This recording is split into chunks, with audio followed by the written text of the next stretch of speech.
Sesungguhnya, untuk menjadi negara besar berdaulat dan berpengaruh, caranya sangat mudah dan Indonesia seharusnya sudah bisa menerapkan sejak jauh-jauh hari sebelum hari ini tentunya. Namun, kita tahu sesungguhnya tidak ada kata terlambat di dalam membangun bangsa dan negara selama semua masyarakat dan pejabat bercita-cita satu, ingin menjadikan Indonesia negara adidaya segera. Di awalnya, pasti adalah semua atas nama rakyat harus dipermudah. Janganlah mempersulit warganya mencari rezeki dengan peraturan yang aneh-aneh. Janganlah pejabatnya kontrol freak, tukang kendali kontrol dengan peraturan ketat, namun membatasi anak bangsa berkarya seperti mobil listrik tak lulus uji emisi, vaksin Nusantara dendritic cell yang belum dipakai juga, swasta tidak boleh jualan listrik, harus PLN, dan banyak lagi. Permudah pendanaan, permudah kreativitas berkarya, utamakan memakai dan memproduksi produk dalam negeri. Kalau tidak ada produk dalam negeri, bagaimana caranya produk luar itu dikopi, ditiru, dimodali agar lokal bisa memproduksinya. Lupakan perlindungan asing atas produk yang memang rakyat butuhkan seperti obat-obatan, teknologi, pupuk, bibit pangan. Pokoknya bebaskan sebebas-bebasnya berkarya. Setelah dalam negeri kuat dalam menciptakan jutaan rumah tinggal, sarana kesehatan dan pendidikan,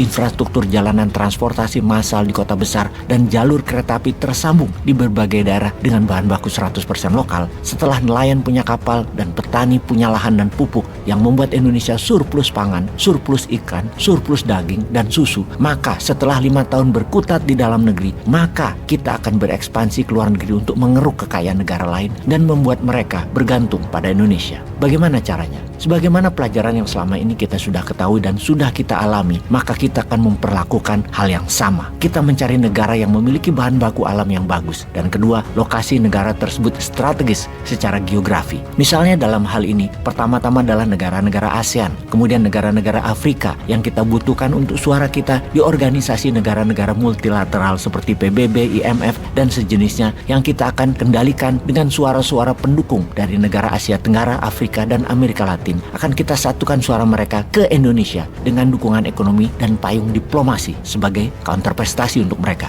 Mereka, negara-negara Asia Tenggara, Afrika, dan Amerika Latin itu tahu sekali bahwa Indonesia listriknya sudah berbasis nuklir 50% dan sisanya berbasis non-fossil oil. Nuklirnya berbasis thorium. Kendaraan mobil listrik dan motor listrik bahkan bukan berbasis nikel dan litium baterainya. Sudah lebih murah lagi berbasis garam dan magnesium. Kendaraan mereka di negara-negara tersebut sudah beralih ke independent power electric vehicle. Tidak ngecharge lagi karena ada independent genset di mesin motor dan mobil itu yang ngecharge baterainya. Semua kendaraan di tahun 2030 di Indonesia sudah convert diganti pakai salt battery dan magnesium dengan independent genset berbasis solar. Sehingga negara tetangga ASEAN, Asia Tenggara, Afrika, dan Amerika Latin sudah menggunakan sistem elektrik ini pada kendaraan bus, perahu nelayan, mobil, dan motor, dan semua bergantung pada Indonesia. Bersama dengan hal itu, maka Indonesia harus masuk lebih dalam lagi dalam sistem kehidupan bermasyarakat sebuah negara yang akan jadi bagian dari New World Order Indonesia dengan 8 cara. 1. Pada saat membangun industri dan manufaktur negara tersebut, pinjami mereka modal seumur mesin atau seumur bangunan. Modali mereka tapi bukan berupa uang, berupa teknologi, sumber daya manusia, dan finance. 2. Gunakan Indonesia Payment System agar walaupun uangnya ada di negara orang, namun tetap pakai rupiah dalam sistem aplikasi pembayarannya. 3. Pada saat mereka membutuhkan transportasi massal, membangun kota, membangun infrastruktur jalanan, dan kereta api,